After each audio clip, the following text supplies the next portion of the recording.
जिन्नात आ गए आपके ऊपर, डरावने ख्वाबों से बचना चाहते हैं और बच्चे रोने की आवाज़ निकालेंगे और ज़ुबान के ज़रिए सांस लेके जाएं।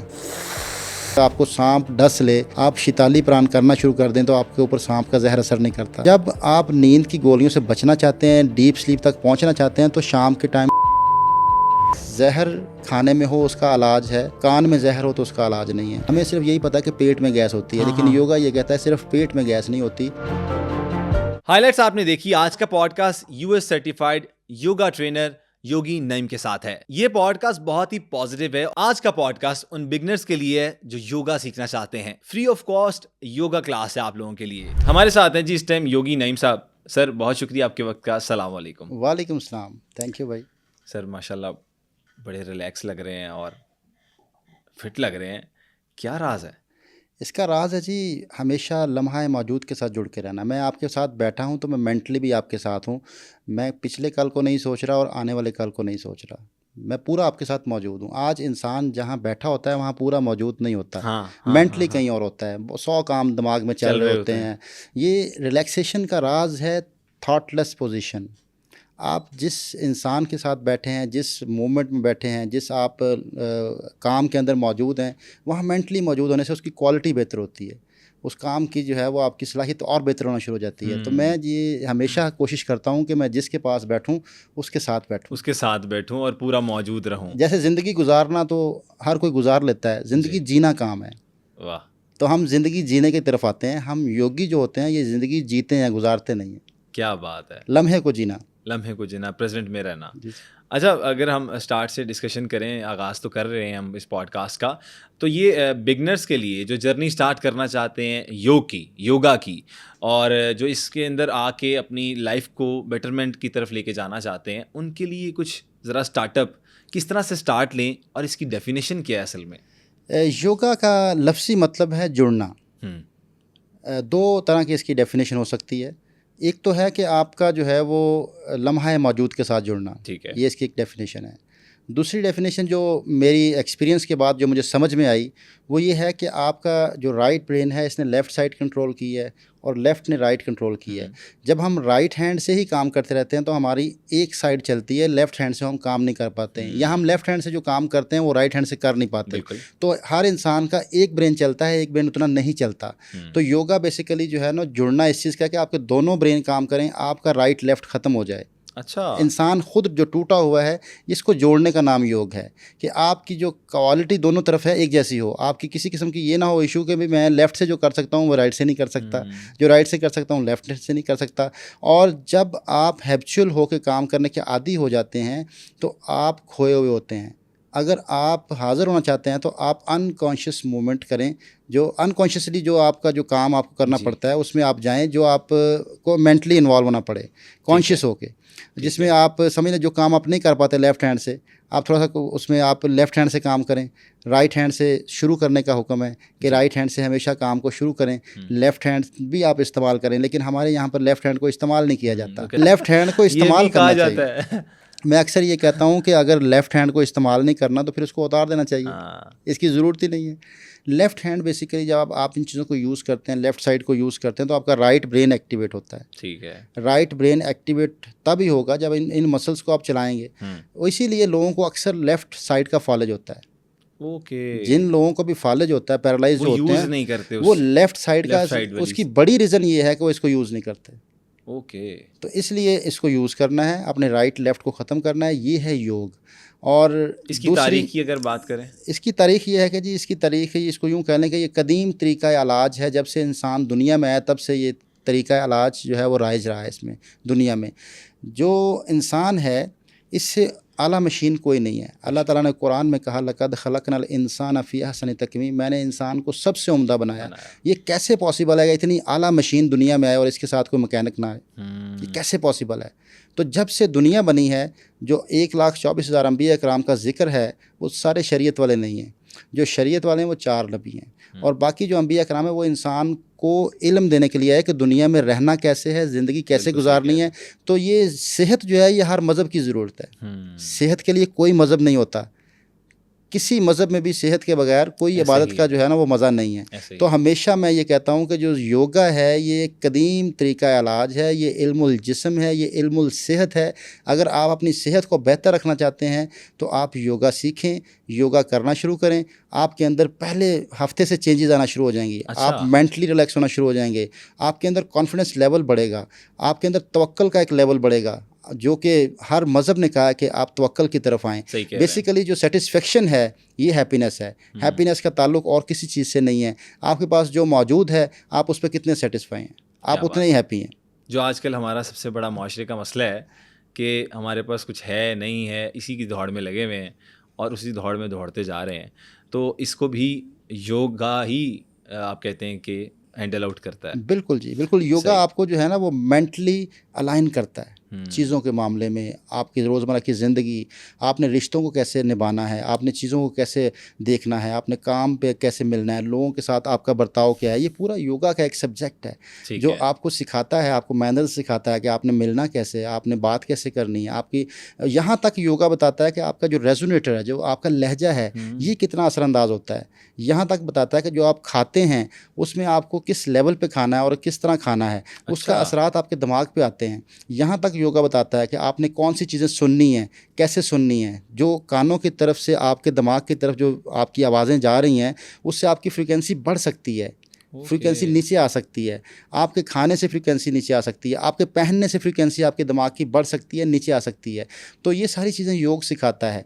और जो गुफ्तगू का जो आपकी जो रेजोनेटर है, इस पे तो योगा बहुत अहम बात करता है कि जो लोग पेट से बोलते हैं वो बहुत ठंडे लोग होते हैं, बहुत अच्छे लोग होते हैं, मोहब्बत भरे लोग होते हैं। अच्छा। जो लोग पेट से नहीं बोल पाते वो सख्त लोग होते हैं। और जिनकी सांस पेट से चलती है, आप अगर छोटे बच्चे को फील करें तो उसका पेट हिलता है जब सांस लेता है। हमारा सांस ऊपर क्यों आ जाता है? बिल्कुल।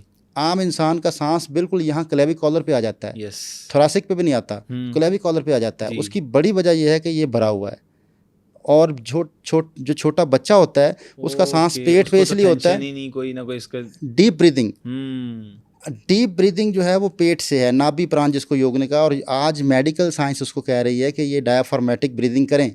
डायाफ्रामेटिक ब्रीदिंग करने से आपका डायाफ्राम यूज़ होता है, डायाफ्राम मूव होता है, जिससे फिर आपकी मसाइल जो बाउल मूवमेंट आपकी जो डिस्टर्ब हुई है वो डायाफ्राम यूज़ करने की ना वजह से है। जब ये डायाफ्राम यूज़ नहीं होता तो फिर आपका जो है वो बाउल मूवमेंट ख़राब हो जाती है, आपको डाइजेस्टिव सिस्टम इशू हो जाता है, बहुत सारी चीज़ें स्टमक इश्यूज आपकी होने लग बिल्कुल जाते हैं। ख़राब हो जाती हैं, आपके लिवर का फंक्शन डिस्टर्ब हो जाता है, जिसमें आपको ये समझ लें कि जिस्म के आपकी सफाई जो है, जो कसावतें खारिज, जो एग्जॉस्ट सिस्टम है, आप किसी भी जगह पे एग्जॉस्ट सिस्टम ठीक नहीं होगा तो वहाँ गंदगी होगी। तो इंसानी जिस्म के एग्जॉस्ट सिस्टम क्या है? इंसानी जिस्म के एग्जॉस्ट सिस्टम ख़राब हो गए हैं। हमने क्या किया कि हमने पैकिंग की चीज़ों को इस्तेमाल करना शुरू कर दिया, जिसमें केमिकल है, प्रिजर्वेटिव। यस। वो आपके अंदर जाता है, वो स्टोर करना शुरू कर देता है, आपके जरासीम को भी स्टोर करना शुरू कर देता है। तो जो एग्जॉस्ट सिस्टम है वो आपके सांसों के ज़रिए चला है। 4 किस्म के एग्जॉस्ट सिस्टम है। एक आप जो स्टूल पास करते हैं, ठीक है, यूरिन पास आउट करते हैं, ठीक है। और एक जो है वो आप के जो पसीना निकलता है, आप पसीने के ज़रिए से एग्जॉस्ट जी, होते हैं। जी। और चौथा जो है वो सांस है। ठीक है। आप सांस जब निकालते हैं तो उसके ज़रिए से आप अपने आप को एग्जॉस्ट कर कर सकते हैं। ठीक है। तो अल्लाह ताला ने जो आपको 24 घंटे सिस्टम दिया है ना एग्जॉस्ट, वो नाक है, जो सांस आपकी निकल रही है, जिसको मेडिकल साइंस ने कहा जब आप सांस निकालते हैं तो अंदर से कार्बन निकलता है। कार्बन क्या है? गंदगी, टॉक्सिन्स, वो आपके नाक से निकलते हैं। हमने इस एग्जॉस्ट सिस्टम को जो 24 आवर्स आपका चल रहा है उसको रिफ्यूज़ करके हमने दूसरे एग्जॉस्ट सिस्टम पे डिपेंड कर लिया कि पसीना निकालेंगे, एक्सरसाइज करेंगे, पसीना मशक्कत करेंगे। निकालेंगे। उससे फिर क्या होता है, मसल्स में क्रैम्प्स आना शुरू हो जाते हैं। जो बहुत सारे लोग जो बहुत सारा पसीना निकालते हैं, जी, जी, जी। और आखिरी जो उनका मतलब जो कह लें कि जो 40 के बाद या 45 के बाद फिर होता ही है कि मसल्स के अंदर वो नमकियात की कमी होना शुरू हो जाती ठीक है। जिसको फिर डॉक्टर साहब कहते हैं कि आप जो है वो ORS का इस्तेमाल करें। हाँ। ORS का इस्तेमाल करने बॉडी की पेन्स भी निकलती हैं। बॉडी पेन्स, आपके मसल्स क्रैम्प्स होना शुरू हो जाते हैं, आपके मसल्स वीक होना शुरू हो जाते हैं। तो योगा तमीज़ सिखाता है कि आपने एक्सरसाइज कैसे करनी है, अपनी बॉडी के साथ प्यार करना है, इससे जो है वो जबर नहीं करना। आप एक्सरसाइज करें तो आप मोहब्बत से करें। जिस तरह मैंने 4 सिस्टम आपको बताया, एग्जॉस्ट सिस्टम 4 हैं, इसी तरह 4 सिस्टम 4 ज़रिए से आपके अंदर बीमारी जाती है। अच्छा। आपके जिस्म के अंदर बीमारी के ज़राए क्या हैं? अच्छा, 4 किस्म तो एग्जॉस्ट की बता दी आपने। जी। और 4 किस्म में आप बताने लगे हैं अब, जो कि आपको बीमारियां अंदर लेके जाते हैं लेके जिस्म जाते के हैं। अंदर। जी। All right. जी। और मुझे बड़ा मज़ा आ रहा है योगी नईम भाई सर। कि ये एक नई चीज़ है जो मैं भी सीख रहा हूँ और आप लोग भी सीख रहे हैं। जी। मतलब जो देखने वाले हैं, आप लोगों के लिए एक बहुत अच्छा टॉपिक लेके आए हैं, तो इसको आपने पूरा देखना है पॉडकास्ट को। Thank you ji. सर। 4 जो सिस्टम आपके जो बीमारी अंदर लेके जाने के हैं, वो एक तो है कि आप मुंह के ज़रिए जो खा रहे हैं, वो गंदगी अगर है तो वो आपके टॉक्सिन्स अंदर जाएंगे। ठीक अगर है। फूड आपका अच्छा नहीं है, ठीक एक है। ज़रिया, ये ऑल तो आम राइट। समझ में आता है। दूसरा है आपके नाक के ज़रिए से पोल्यूशन है हवा में, तो नाक आप जो मिट्टी, इनहेल कर रहे हैं गंद। तो उसमें आप टॉक्सिन्स अंदर लेके जा रहे हैं। तीसरा है आपके छूने से, गंदगी को छूते हैं तो आप छूने से आपके जरासीम अंदर शिफ्ट होते हैं। लेकिन जो चौथा मैं बयान करने लगा हूँ वो सबसे ज़्यादा ख़तरनाक है। कहते हैं कि जहर खाने में हो उसका इलाज है, कान में जहर हो तो उसका इलाज नहीं है। यहाँ से टॉक्सिन्स जाते हैं, जो हमारे साथ रहने वाले हमें कहते हैं कि ये ना करो, यूँ ना करो, ये करोगे तो ऐसे हो जाएगा। ये जो नेगेटिव प्रोग्रामिंग है, ये सबसे ज़्यादा ख़तरनाक है। इसमें इस बीमारी आज का इंसान सॉफ्टवेयर इशू है। आज का इंसान यहाँ से बीमार है, मैकेनिकल इशू नहीं है। विंडोज़ करप्ट हो चुकी है। हाँ। विंडोज़ करप्ट हो चुकी है। आज के इंसान की बीमारी की बड़ी वजह यह है कि दिमाग आउट ऑफ कंट्रोल है। आपके सिस्टम जितने भी काम कर रहे हैं दिमाग के ज़रिए से कर रहे हैं। जब दिमाग आपका प्रेजेंट नहीं होगा तो आपके अंदर सिस्टम ठीक काम नहीं कर पाएंगे। आपका दिमाग की अटेंशन कहीं और है, लेकिन आपके अंदर जो सिस्टम जो सॉफ्ट हार्मोनल इम्बैलेंस क्या है, यही हार्मोनल इम्बैलेंस जो है वो बढ़ता जा रहा है बढ़ता ख़वातीन जा में। रहा है। जो और थायराइड आपके ग्लैंड्स ग्लैंड्स देख का लें आप। ये सारे जो आपके ब्रेन से जो सिक्रेशन होती है, जो आपके हार्मोन्स डिस्टर्ब होते हैं, उसकी बड़ी वजह आपका फिज़िकली जो मूवमेंट कर रहे हैं उसमें मेंटली इन्वॉल्व ना होना है। कोऑर्डिनेशन ख़राब हो चुकी है। अगर आप इस कोऑर्डिनेशन को ठीक कर लें, आप सेहत पा लेंगे। आपको किसी मेडिसिन की ज़रूरत नहीं होगी। वो केमिकल्स को बैलेंस करने की बात है। ये बिल्कुल। केमिकल्स का मुरक्कब है। वो बैलेंस तब होते हैं जब आप लम्हा मौजूद के साथ मेंटली इन्वॉल्व मेंटली होते हैं। इन्वॉल्व होते हैं। मैं कई जो लोग भी हम आपने जिस तरह स्टार्ट में जिक्र किया नईम भाई कि मैं अभी आपके साथ मौजूद भी हूँ और बैठा भी हुआ हूँ, तो जी। इसका मतलब यही कि जिस तरह लोग होते हैं, आप उनसे अगर पूछेंगी भी ना, मतलब एक ऑडियंस बैठी हो या आप गैदरिंग में किसी बैठे हो, तो उसमें से तकरीबन 90% लोग जो होते हैं वो उधर नहीं मौजूद होते। वो कहीं ना कहीं अपने घर में कुछ सोच रहा होता है, कोई मेंटली कहीं होता है। तो ये बात फैक्ट है कि आजकल हमारे माशरे में और जो हमारी एक मईशत का जो हाल है, या शायद हमारे मुल्क में जो इस तरह की इंस्टेबिलिटीज़ हैं, उसकी वजह से शायद रीज़न बनती हो, तो उसका एक बड़ा बेहतरीन हल है कि आपने कोऑर्डिनेशन रखनी है, कोऑर्डिनेशन होनी सर चाहिए। कोऑर्डिनेशन बहुत ज़रूरी है। तो आप जो भी कर रहे हैं उसमें मेंटली इन्वॉल्व होना। अच्छा, लोगों से खाना क्यों ज़्यादा खाया जाता है? वो बातें करते हुए खाते हैं, मोबाइल यूज़ करते हुए खा मोबाइल यूज़ लिया, करते हुए खाते हैं। और हमें जो है वो हुक्म क्या है कि आप पूरा खामोशी से खाने में कंसंट्रेट इन्वॉल्व करके खाएं। कॉन्सेंट्रेट होके। यस। अगर मैं मज़हब को बयान करना चाहूँ, जी इस्लाम जी। पूरा इसी पे फोकस करता है कि आपने हर काम शुरू करने से पहले की दुआ भी बताई और काम ख़त्म करने की दुआ बताई। इख्तिताम पे भी। अब इसमें पूरा राज छुपा हुआ है कि आप जो भी करें उसमें मेंटली इन्वॉल्व हों।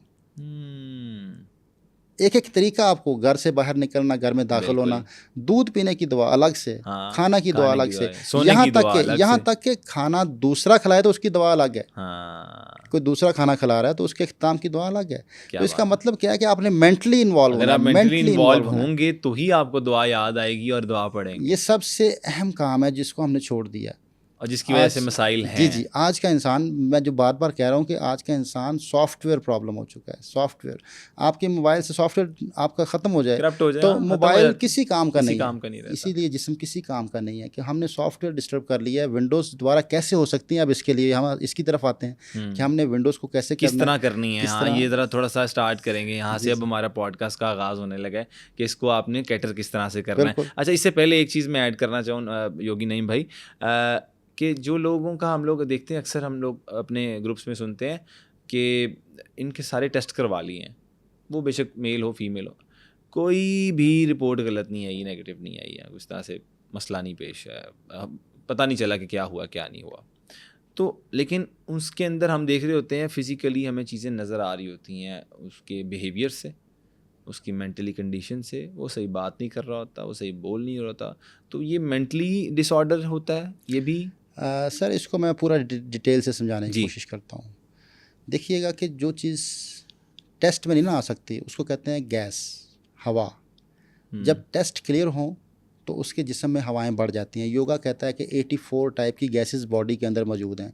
हमें सिर्फ यही पता है कि पेट में गैस होती है, हाँ, लेकिन हाँ। योगा ये कहता है सिर्फ पेट में गैस नहीं होती, आपकी पूरी बॉडी में 84 टाइप की 84 गैसेस types हैं of gases. जो आपके मुख्तलिफ जगहों पे पाई जाती हैं और जॉइंट्स के अंदर गैसेस होती हैं, और इसी से बिहेवियरल चेंज होता है। ये गैसेस बढ़ती क्यों हैं?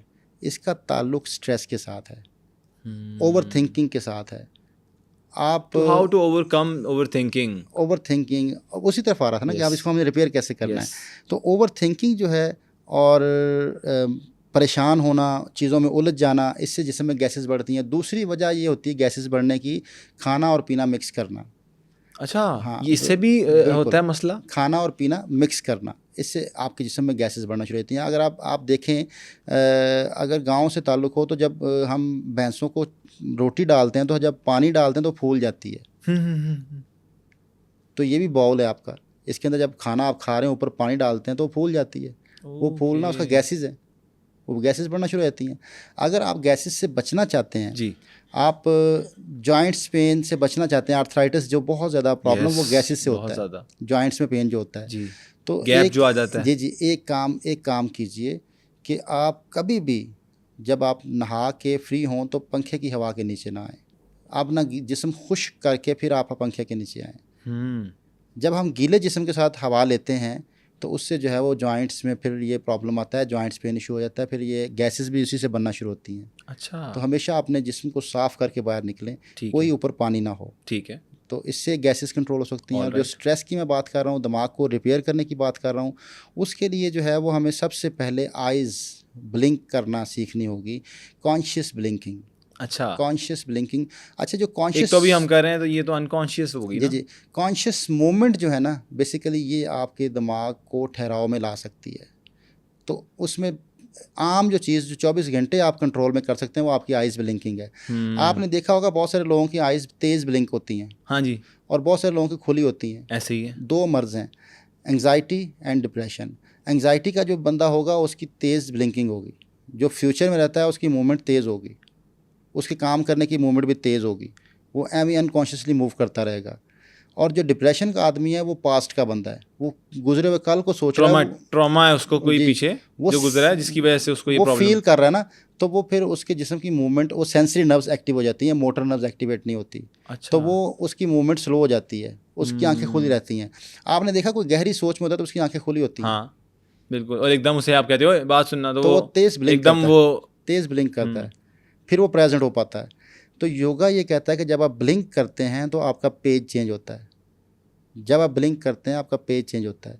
अब जो भरे हुए पेज आप रीड कर रहे हैं, भरे हुए पेज, जो आपके कंसेप्टिव चली जा रहे हैं। कई लोग कहते हैं हमें यार हम चाहते नहीं है लेकिन हमारा माइंड चलता रहता है, हम क्या करें? तो इसके लिए मैं बता रहा हूँ कि आप हमेशा कॉन्शियस मूवमेंट करें, मतलब आइज़ को आप कॉन्शियस 1 सेकंड बंद रखें, ठीक है, फिर 1 सेकंड खोलें, ये करते रहा करें। और ये कितनी देर करना है? जितना करेंगे, इसको मैं कहता हूँ ये F5 है। अच्छा, वेरी नाइस। F5 आपने की रखी हुई है इसकी, विंडोज़ रिफ्रेश करने के लिए। जी, ठीक है। और ये इसको मतलब कितनी दफ़ा करना है एक सेशन में, मतलब एक दफ़ा में? जितना इजीली कर सकते जितना हैं, इजीली आप करते रहा करें। जब आपको स्ट्रेस हो, बहुत ज़्यादा ओवर थिंकिंग हो, तो आप कॉन्शियस मूवमेंट पे आ जाएं। एक और चीज़ बताता हूँ, कॉन्शियस मूवमेंट आंखों की है ना, ये तो आप आंखों की कर रहे हैं, लेकिन एक कॉन्शियस मूवमेंट आप फिजिकली भी कर सकते हैं। मिसाल के तौर पर अपने हाथों को यूँ स्ट्रेच कीजिए, बहुत स्लो, ये मेंटली इन्वॉल्व हों, आहिस्ता आहिस्ता। अच्छा, स्लो मूवमेंट, बहुत स्लो। अब आहिस्ता आहिस्ता ऊपर की तरफ लेके जाइए, बहुत स्लो, तेज़ी से नहीं। आपने पूरा इन्वॉल्व होना है मेंटली। ये आपके ऑर्डर से जो है मूवमेंट हो रही है, आपके चाहने से मूवमेंट हो रही है, आपके ना चाहने से नहीं है। आप पूरी तरह इन्वॉल्व हैं इसके अंदर, मूवमेंट के अंदर पूरी तरह। और आहिस्ता आहिस्ता ऊपर लेके जाइए, हाथों को देखने की कोशिश कीजिए, आँखों का इस्तेमाल कीजिए, आँखों से देखें अपने हाथों को, आहिस्ता आहिस्ता। अब इनको साइड पे खोलना शुरू करें, ये भी स्लो। अब हम ग्रेविटी को ब्रेक करेंगे, ग्रेविटी खींच रही है लेकिन हम इसको अपने कंट्रोल से नीचे लेके आएंगे। ठीक हो गया। और स्लो, ज़रा इस पर पूरा कंट्रोल लेके आएँ। अब इस दौरान आपको कोई सोच नहीं आ रही होगी, आप पूरी तरह अपने साथ मौजूद हैं। बिल्कुल, पूरी तरह मौजूद है ना। बिल्कुल। याद रखिएगा कि ये जो कॉन्शियस मूवमेंट होती है ये आपके ब्रेन की फ्रीक्वेंसी को नीचे लेके आती है। जितनी तेज़ आपकी मूव होगी स्पीड होगी उससे आपका दिमाग उतना तेज़ फ्रीक्वेंसी बढ़ेगी। जिस तरह फास्ट मूव्स जो होती हैं उससे दिमाग और ज़्यादा हाइपर होता है। All right. और अगर आप गुस्से को कंट्रोल करना चाहते हैं तो अपने रिलैक्सेंट है ये। कॉन्शियस मूवमेंट, तो इस कॉन्शियस मूवमेंट से जो है वो आप प्रेजेंट मोमेंट में आ सकते हैं और थॉटलेस पोजीशन अचीव कर सकते हैं। ठीक है। आप याद रखिएगा, आपका दिमाग वहाँ होता है जहाँ इंसान की आंख देखती है। हमने आंखों से देखना छोड़ दिया, अनदेखा रहते हैं हम हर वक्त, आंखों का इस्तेमाल नहीं करते। 5 सेंसेस जो हैं इनका इस्तेमाल बड़ा अहम है जी। आपके दिमाग की जो सेंसरी नर्व्स के ज़रिए से जो अटैचमेंट बॉडी के साथ है, जो बॉडी को सेंस करता है, वो 5 सेंसेस हैं आपकी जी। देखना, सूंघना, चखना, सुनना और बॉडी को फील करना। ओवरऑल बॉडी को फील करना। ठीक है। हम इन सेंसेस को खो बैठे हैं, हम सेंसलेस पोजीशन में जा चुके हैं। हम जब तक सेंसेस को एक्टिवेट नहीं करेंगे हम दिमाग से खाली नहीं हो सकते। तो दिमाग से खाली होने के लिए ये टेक्निक्स हैं कि इन सेंसेस पे काम किया जाए। हम कानों से सुने भी जहाँ बैठे हुए हैं, हम आंखों से देखें भी जहाँ बैठे हुए हैं, और हम जब कोई चीज़ खाएं तो चख के खाएं, मज़ा लेके खाएं। हम किसी भी जगह पे जाएं तो सूंघें, अपने नाक का इस्तेमाल करें। ठीक हम पूरी हर वक्त अपने पाँव से लेकर सर तक बॉडी को जो है वो सहारे पे ना लेके जाएं। हम यूँ जो हमारे जेस्चर्स हो जाते हैं थोड़ा सा टेढ़े मेढ़े होके बैठना, वो सहारे पे चले जाते हैं बिल्कुल ऐसे। तो ये जो सहारा है ना, ये आपको बिल्कुल कहीं और दूर ले जाता है। खोए रहते हैं, आज का इंसान खोया हुआ है ना, हर लिहाज से खोया हुआ है। वो खोए हुए की बड़ी वजह ये है कि हमने सेंसेस बंद कर ली। अच्छा, मैंने एक चीज़ नोट की है नईम भाई आपकी, कि आप जब से स्टार्ट हुआ है, इस पॉडकास्ट का आगाज़ हुआ है, आप एक इस पोजीशन में है बिल्कुल स्ट्रेट। तो ये भी आपने एक्सरसाइज कर करके इस तरह से सीखा है? इससे क्या फ़र्क पड़ता है? देखिए सर, मैंने आपसे वो जो है ना वो बात की कि ये जो इंसान की बॉडी के ऊपर दिमाग की हुक्मरानी, ये सबसे अहम है। तो मेरे जिस्म की जो मूवमेंट है मेरे कंट्रोल में है। आपने देखा होगा मैं स्टिल पोजीशन में हूँ, मैं देख रहा हूँ, अनकॉन्शियसली कोई मूवमेंट नहीं है। अनकॉन्शियसली मूवमेंट अगर मेरे जिस्म पे आ गई तो मैं योगी नहीं हूँ। योगी वो है जिसका दिमाग हाकम है जिस्म के ऊपर। वाह। और जिसका दिमाग हाकम हो गया उसके तमाम सिस्टम ठीक काम करते हैं। और अगर आप दिमाग को हाकम बनाना चाहते हैं तो फिर अपनी सेंसेस को एक्टिवेट करें, और उसके लिए योगा करना पड़ेगा। उसके लिए योगा करना पड़ेगा। सेंसलेस नहीं ज़िंदगी गुजारनी, सेंसलेस ज़िंदगी से ही बिहेवियरल चेंजेस भी आती हैं। सारी चीज़ें, गुस्सा और ये एंग्जाइटी, ये सारा कुछ ये सेंसलेस होने की वजह से आती हैं। ठीक है। और अब हम आते हैं ब्रीदिंग की तरफ। हम दिमाग को एक और ज़रिए से भी हम प्रेजेंट कर सकते हैं। अच्छा, वो है, एक तरीका तो आपने बता दिया, अब ये दूसरा तरीका जी। अब हम, वो है डीप ब्रीदिंग। डीप ब्रीदिंग को सीखना पड़ता है जी। मैं अगर आपसे अभी बोलूं कि आप लंबा गहरा सांस लें तो आप सीने को फुलाएंगे, ठीक है ना। ये गलतुल आम तौर पर ये डीप ब्रीदिंग मानी जाती है। ये डीप ब्रीदिंग नहीं है। अच्छा, ठीक है। डीप ब्रीदिंग क्या है? डीप होता है गहराई को कहा जाता है। ठीक है।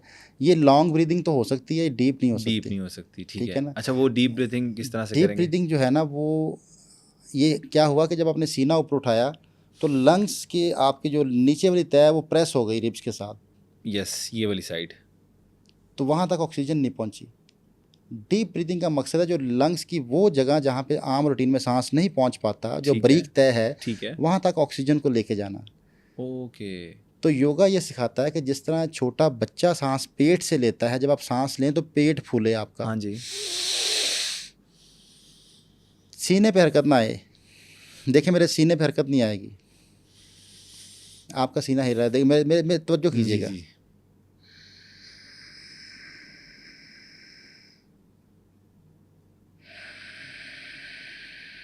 यस।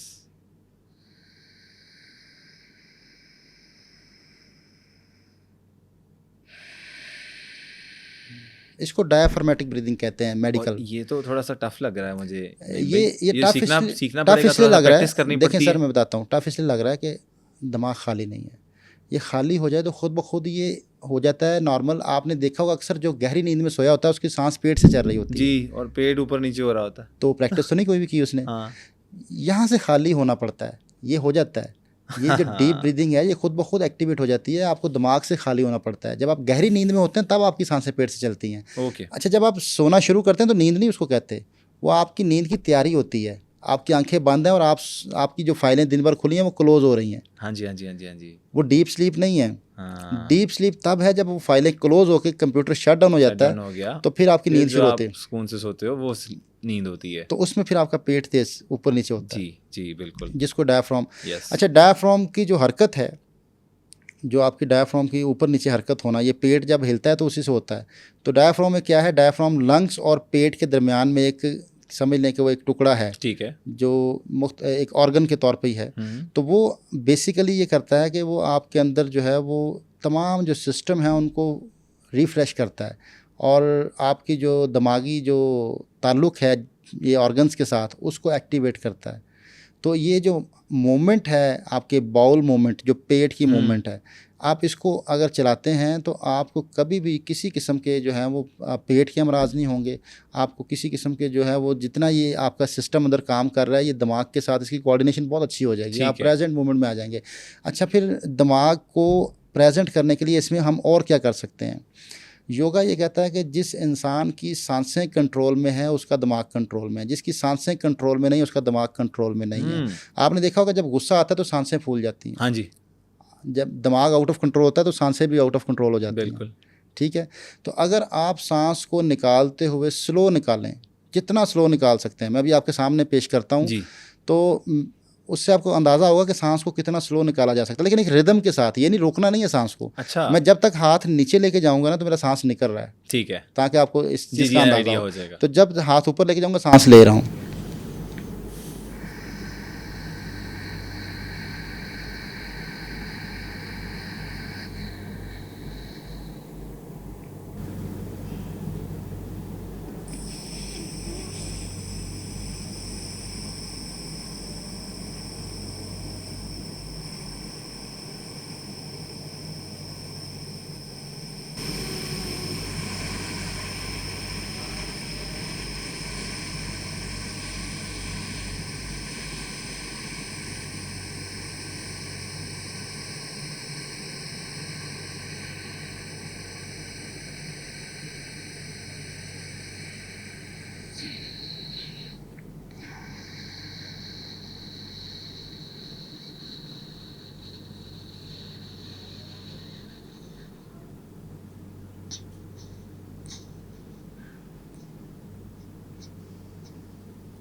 वाह, ये एक सांस लिया मैंने, बड़ा लंबा सांस है आपका।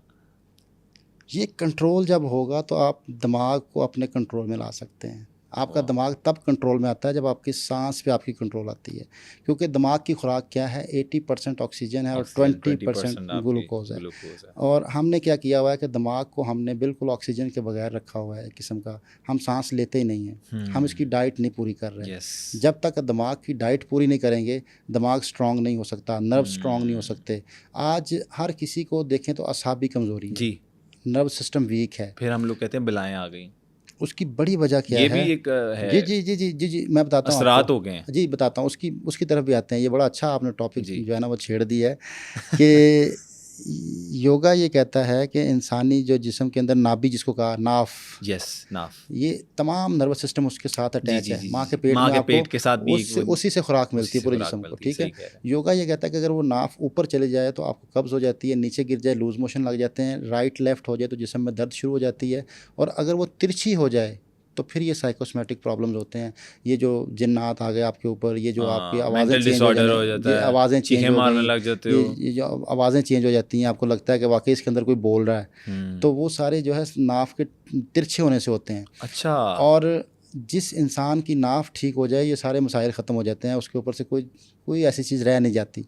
और इसमें फिर हम यूँ भी कहते हैं कि जिसको विटामिन डी की कमी हो जाती है, और विटामिन डी कम होने के बाद, जिसका विटामिन डी कम है और साथ वो मीठा इस्तेमाल करता है शाम के बाद जी, तो उसको भी डरावने ख्वाब आते हैं उसको। अच्छा। अगर आप डरावने ख्वाबों से बचना चाहते हैं और अपना विटामिन डी पूरा कर लें, आप ठीक हो जाएंगे। आपने अगर शाम के बाद मीठा खाना है, असर के बाद डी आपका पूरा हो फिर आप मीठा खा सकते हैं। मीठा आप लोग शाम को ले रहे हो तो डरावने ख्वाब आपने कहा आते हैं। मैंने कह रहा हूँ विटामिन डी कम हो तो आप मीठा खा रहे हैं शाम को, तो फिर डरावने ख्वाब आते हैं, डरावने ख्वाब, फिर आपको खौफ भी आता है, फिर आपको मुख्तलिफ जो ज़हनी अमराज हैं वो बढ़ना शुरू हो जाते हैं। तो जिन लोगों को भी ऐसे मसाइल हैं, डर लगता है अंधेरे में, खौफ आता है, वो हर टाइम खौफज़दा रहते हैं, तो उनका विटामिन डी कम हो सकता है और वो मीठा इस्तेमाल करते हैं असर के बाद। ठीक है, रात तक आपने मीठा, और अगर वो विटामिन डी कम है तो फिर मीठा ना खाएँ। मीठा तब खाएँ जब विटामिन डी पूरा हो जाए, सही हो तो फिर उनको ये मसाइल नहीं होंगे। तो ये ख्वाब श्वाब आने बंद हो जी, जाएंगे। ये सब बंद हो जाएगा। ठीक है। अच्छा, आपने बड़ी इंपॉर्टेंट एक बात की, नाफ तिरछी हो जाने वाली। जी जी। तो उसका कोई हल है? कई लोग तो कहते हैं कि ऑयलिंग कर लो, जैतून का ऑयल आप लगा लो उसके ऊपर, उससे भी अफाका होता है कहीं। अब बाकी चीज़ें थोड़ा सा आप डिस्क्राइब करते हैं कि इसके अंदर क्या क्या, किस तरीके से इसको हल किया जा सकता है? देखें जी, नाफ का मसला बहुत आसानी से हल हो सकता जी। है। आप अपनी साइड बेंड करें, साइड स्ट्रेच, ठीक है। साइड्स को खींचें।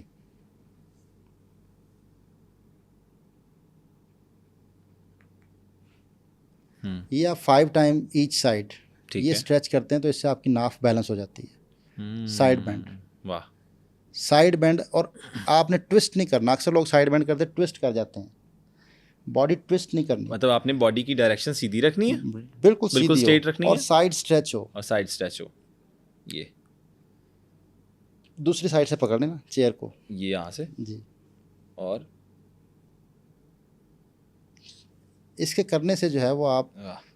आपकी नाफ बैलेंस हो जाएगी। अच्छा, दूसरा जो टॉपिक आपने कहा, जिस तरह के ये जिन्नात आ जाते हैं जी, और इसको असरात आ गए हैं, फिर वो माँ बाप अपना अपना, हर बंदे का फ़िरका है और अपने अपने जो ख्यालात हैं, ओपिनियंस हैं उनकी हम कदर भी करते हैं, रिस्पेक्ट भी करते हैं, किसी को हम लोग टारगेट तो कर नहीं रहे। लेकिन इसका कोई हल कि जो बाबे आजकल हमारे माशरे में 2 नंबरी भी बहुत है ना नईम साहब, तो इसके लिए कुछ थोड़ा सा बताएं कि उनको क्या करना चाहिए जिनके बच्चों के ऊपर ये मामलात आ रहे हैं, सफ़र कर रहे हैं, शोर मचाना शुरू कर देते हैं, घर की चीज़ें तोड़ना शुरू कर देते हैं, कभी शीशा तोड़ देंगे, कभी मोबाइल तोड़ देंगे, माँ बाप से बदतमीज़ी हो रही है।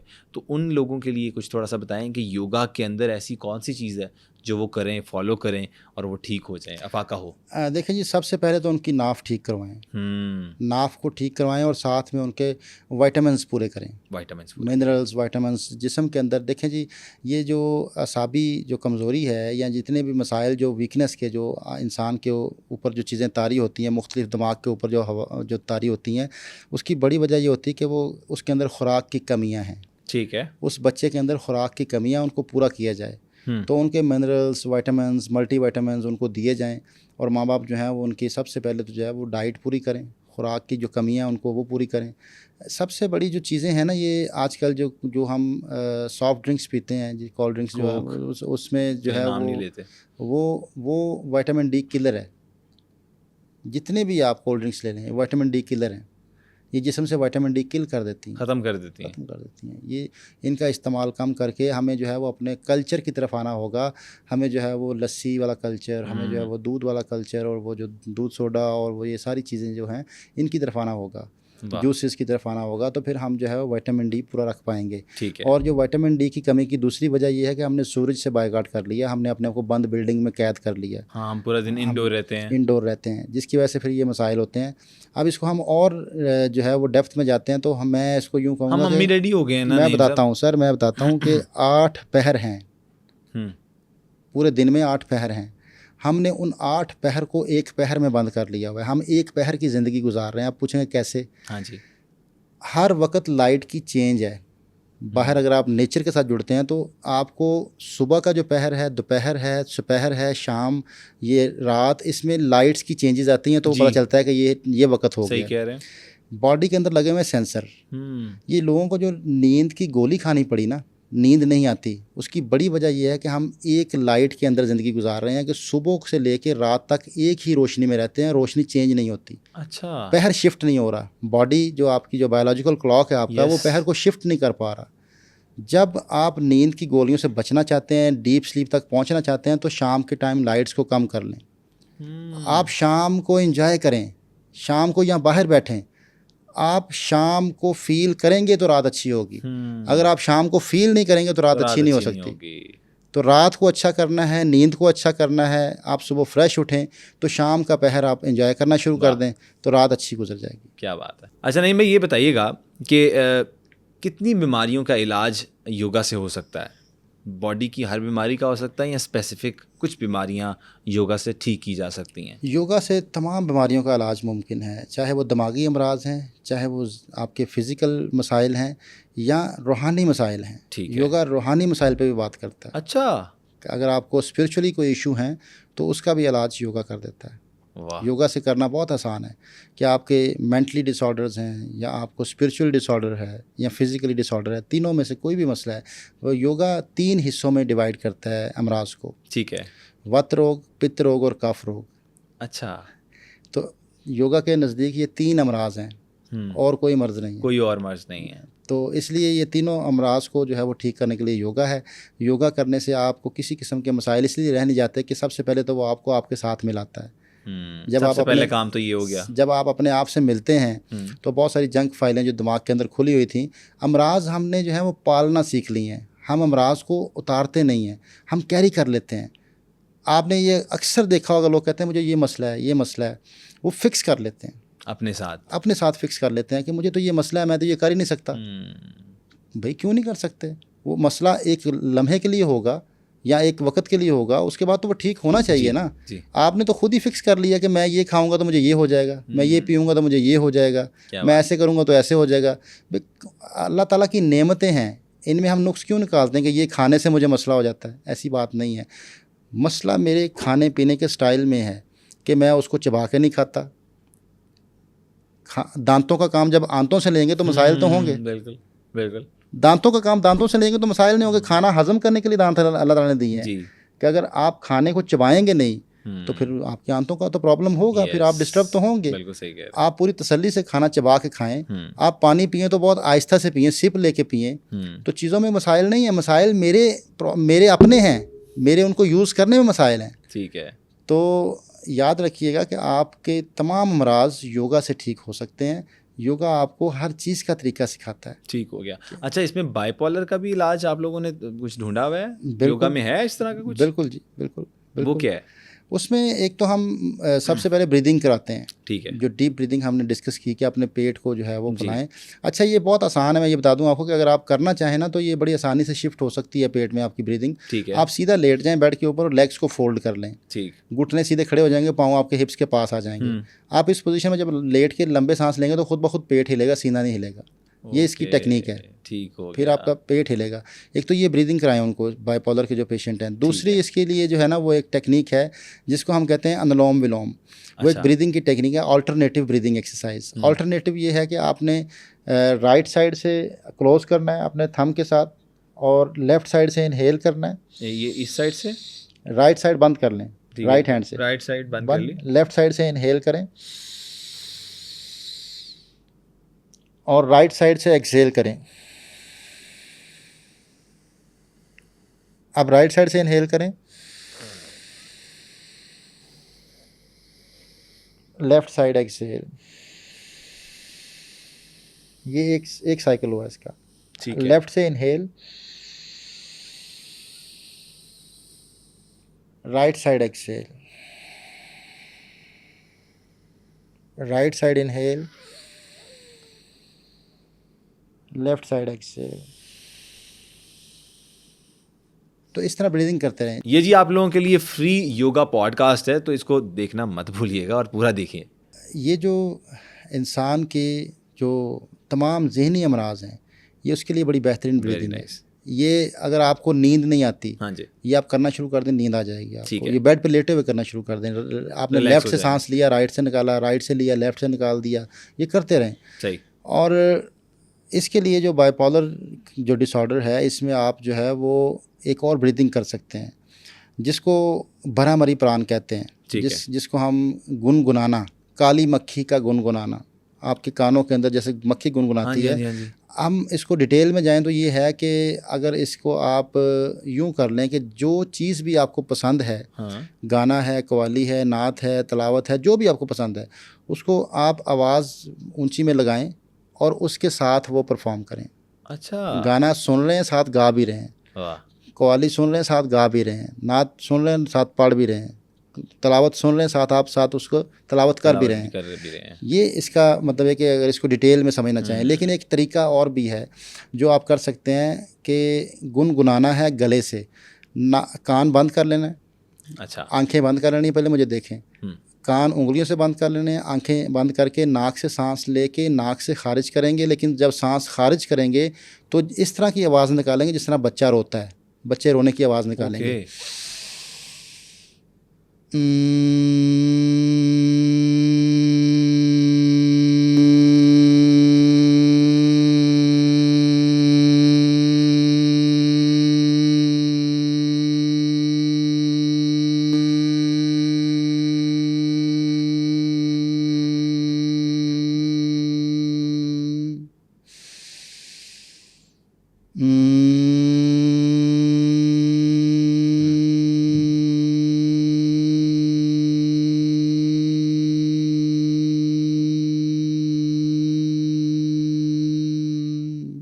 करना है, समझ गया, ठीक हो गया। शोर करना है, आपने आवाज़ से शोर करना है। जितना ज़्यादा शोर करेंगे उतना ही आप रिलैक्स हो जाएंगे। अक्सर जब गुस्सा आता है तो शोर करने के बाद जी, रिलैक्स हो जाता है ना जी। बंदा। ये वही टेक्निक है कि आपने गुनगुनाना है, आपने एग्जॉस्ट करना है अपने आप को अपने आप गुनगुना को के, रिलैक्स करने के रिलैक्स लिए। हो जाएंगे आप। ठीक हो गया जी। नहीं, मैं आगे चलते हैं। मुझे ये बताइएगा, थायराइड का प्रॉब्लम बड़ा आजकल कॉमन है, इसके लिए क्या योगा करना चाहिए? जो थायराइड ग्लैंड का इश्यूज आ रहा है फीमेल्स में भी, तो वो बहुत ज़्यादा इस खतरनाक साबित हो रहा है इसके आगे। लिए योगा ने फ़िश पोज़ का कहा है कि फ़िश पोज़ करें। फ़िश पोज़ करने का तरीका जो है मैट के ऊपर तो ज़रा काम आसान है, लेकिन हम इसको चेयर पे बैठे हुए भी कर जी। सकते हैं। बिल्कुल अपने पहले ऊपर देखिए, ठीक है। ऊपर देखते हुए अपने जो नीचे वाला जबड़ा है इसको ऊपर खींचेंगे, यहाँ स्ट्रेच लेके आएंगे। हम्म,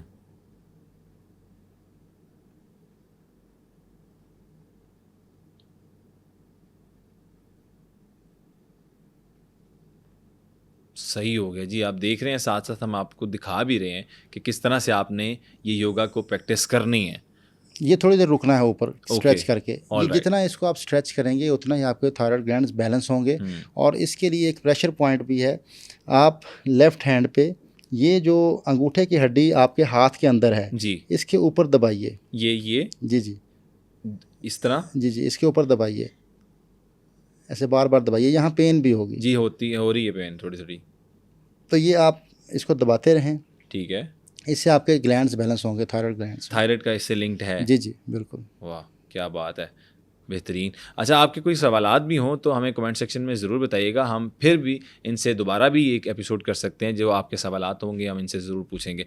अच्छा, आगे ये बताइएगा कि हार्मोन्स को बैलेंस करने के लिए क्या क्या करना चाहिए, इसमें योगा का क्या किरदार है? जी, हार्मोन्स बैलेंस करने के लिए भी जो है वो पोजेज़ भी हैं, वो मैट के ऊपर किए जाते हैं, लेकिन मैं आपको बहुत आसान चीज़ें बताता हूँ जी। जो यहाँ पे आप समझ सकेंगे। और इसके लिए मुद्राज़ हैं। मुद्रा कहते हैं हाथों के अंदाज़ को।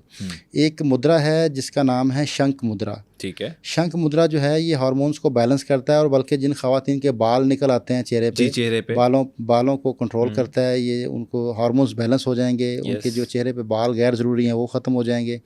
और इसका एक और फ़ायदा भी है, ये गुलूकार करते हैं, ये गायकी को बेहतर करता है, ये आपकी आवाज़ को सुरीला करता है। अच्छा, जी जी सुरीला भी बना जी, देता है। इसका नाम शंख मुद्रा है। शंख मुद्रा। जी, लेफ़्ट हैंड के अंगूठे को यूं राइट हैंड के सेंटर में रखेंगे, जॉइंट्स के ऊपर, और यूं पंच बना लेंगे, ये ज़ोर से नहीं, बहुत हल्का अच्छा, सा। हल्का। और लेफ़्ट हैंड की दरमियान की 2 उंगलियां अंगूठे के साथ मिलाएंगे, ठीक है। ऐसे बनाए रखें।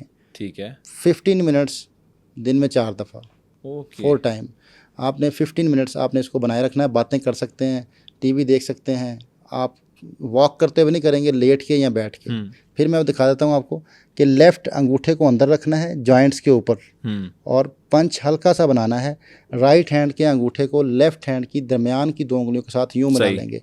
अब ये शंख बन जाता है। ये शंख इसका इसलिए नाम रखा है। तो शंख मुद्रा जो है ये आपके हार्मोन्स को बैलेंस भी करता है, ये आपकी आवाज़ को सुरीला भी करता है। ठीक है। ये गले के अमराज के लिए भी किया जाता है। जिनको गले के बहुत सारे अमराज होते हैं, आपको गले में इन्फेक्शन है, उसके लिए भी किया ठीक जाता है। है। आपकी आवाज़ बैठ गई तब भी किया जा सकता है।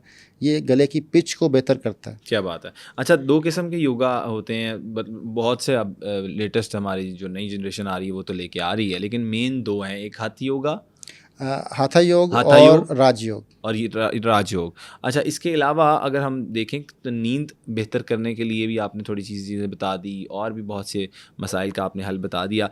एक ये पिंपल्स का इशू आ जाता है, स्किन और ये छाइयाँ, काले यहाँ पर आपके हल्के पड़ जाते हैं, उसके लिए भी कोई योगा है?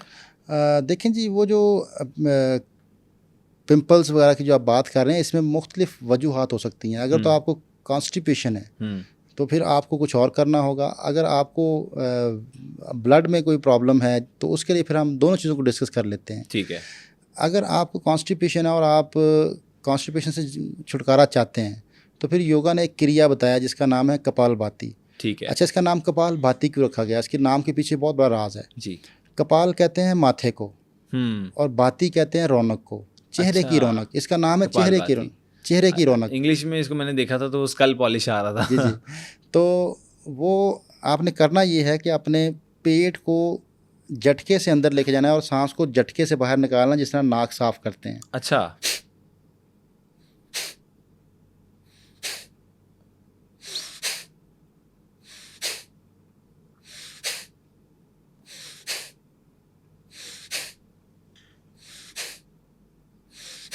ये जितना आप कर सकते हैं वाह। तो इससे आपके चेहरे की रौनक बेहतर होना शुरू हो जाएगी, आपकी स्किन अच्छी होना शुरू हो जाएगी। आपको एक अरसे से देख रहे हैं टीवी स्क्रीन्स पर और आप वैसे के वैसे ही हैं। जी अल्हम्दुलिल्लाह, मैं कपालभाति भी करता हूँ और मैं मुख्तलिफ और भी चीज़ें यही करता हूँ, राज है। ब्रीदिंग भी। अब हम आते हैं इसकी तरफ, जो ब्लड को प्योरीफाई करने के लिए जी। योगा ये कहता है कि शीतली प्राणायाम करें। शीतली संस्कृत ज़ुबान का लफ्ज़ है ये, इसका मतलब है ठंडक। ठीक है। अब खून में गर्मी है तो आपके पिंपल्स तो होंगे। हाँ। उस खून की गर्मी को ख़त्म करने के लिए शीतली प्राणायाम किया जाता है।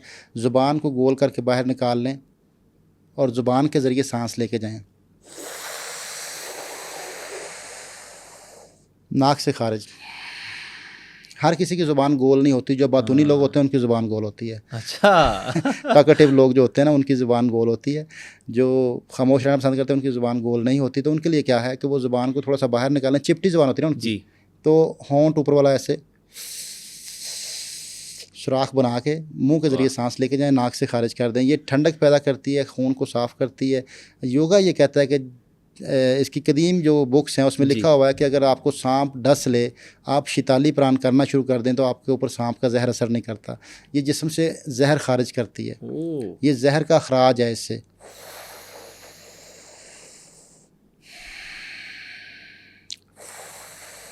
अगर आप अपने जिस्म से जहर खारिज करना चाहते हैं, टॉक्सिन्स खारिज करना चाहते हैं, तो ये ब्रीदिंग करें। क्या बात है, क्या बात है। बहुत शुक्रिया जी। आगे चलते हैं, हम आखिरी सवाल लेते हैं और उसके बाद अपने इस पॉडकास्ट को इख्तिताम की तरफ लेके जाते हैं। मुझे ये बताइएगा कि जो यूथ अब आ रही है, न्यू जनरेशन है, फीमेल्स की भी बात कर लेते हैं थोड़ी सी। नॉर्मल डिलीवरी के लिए, ख़वातीन के लिए कोई योगा, कोई एक्सरसाइज, कुछ इस तरह से? बटरफ्लाई पोज बहुत बेहतरीन है। लेट के भी किया जा सकता है, बल्कि लेट के ख़वातीन के लिए ज़्यादा अच्छा है। और जिन ख़वातीन को ख़ास अयाम के प्रॉब्लम्स हैं, उनको चाहिए कि बेड पर लेट के अपनी टांगें सीधी ऊपर दीवार के साथ लगा लिया करें 90 डिग्री पे। ठीक है। और बटरफ्लाई पोज में लेटा करें।